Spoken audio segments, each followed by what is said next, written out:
Israel जंग के बीच दुनिया की चिंता बढ़ाने वाली यह खबर है, जहां यूएस का नेवादा में परमाणु हथियार परीक्षण हुआ है। और यूएस के परमाणु हथियार परीक्षण के बाद डर को लेकर यह खबर इसलिए जरूरी है क्योंकि रूस यूएस में परमाणु हथियारों की होड़ भी अब संभव है।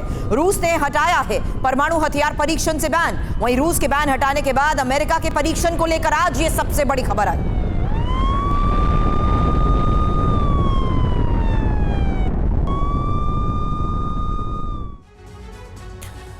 तो अब आपको इस चिंता में डालने वाली खबर का हर पहलू बताते हैं, क्यों आखिरकार इसके बाद वर्ल्ड टेंशन हाई है। इजराइल जंग के बीच परमाणु खतरा कैसे बढ़ गया है कई गुना, आखिर हुआ क्या है, पहले आप जान लीजिए इस खबर को। दरअसल दक्षिण नेवादा में अमेरिका का परमाणु हथियार परीक्षण हुआ है, जो कि बेहद विध्वंसक है, बेहद विध्वंसक न्यूक्लियर हथियार का टेस्ट।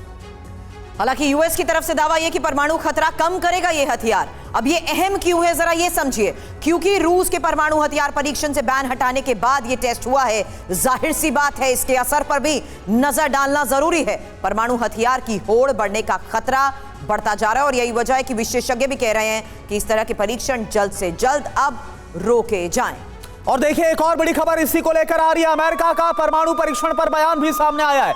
परमाणु खतरे को कम करने में मदद, ये अमेरिका की तरफ से कहा गया। जमीन के भीतर टेस्ट का पता लगाने में मदद, तो अमेरिका की तरफ से जो परमाणु परीक्षण किया गया है, इसके बाद यह बयान जो ऑफिशियल स्टेटमेंट है अमेरिका के सामने आई है। इंफॉर्मेशन वॉल का रुख करेंगे क्योंकि परमाणु हथियार परीक्षण पर अमेरिका की तरफ से आए बयान पर एक्सपर्ट्स के साथ चर्चा करने से पहले देखिए इस बयान में आखिर कहा क्या गया है। यह प्रयोग अमेरिकी परमाणु और प्रसार लक्ष्यों के समर्थन में नई तकनीक विकसित करने के हमारे प्रयासों को आगे बढ़ाने वाला है। और यह भी कहा गया कि इस टेस्ट से जमीन के अंदर परमाणु विस्फोटक परीक्षणों का पता लगाने की तकनीक में सुधार होगा, वैश्विक परमाणु खतरों को कम करने में मदद मिलेगी। कोरी हिंडरस्ट्रीम की तरफ से, जो कि उप प्रशासक है एनएनएसए की, उनकी तरफ से आया है ये बयान। इसके त्रिपाठी सर, ये टाइमिंग बहुत इंपॉर्टेंट हो जाती है। मैं यहां परिचय करा दूं, जो खास मेहमान हमारे साथ है, फॉरेन एक्सपर्ट महेश सचदेव हमारे साथ हैं, brigadier retired DS Tripathi sir रक्षा विशेषज्ञ के तौर पर हमारे साथ हैं, और कैप्टन श्याम कुमार रक्षा विश्लेषक हमारे साथ हैं। और त्रिपाठी सर, ये टाइमिंग बहुत इंपॉर्टेंट हो जाती है क्योंकि इस युद्ध के हालात में ये एक बड़ा संकेत और बड़ा मैसेज है। बिल्कुल सही कहा आपने। देखिए लास्ट जो टेस्ट हुआ था, जो CTBT साइन हुई थी, कॉम्प्रिहेंसिव टेस्ट बैन ट्रीटी, उससे पहले अमेरिका ने 1996 में अपना पहला लास्ट आखिरी न्यूक्लियर टेस्ट किया था, और उसके बाद ये टेस्ट हो रहा है।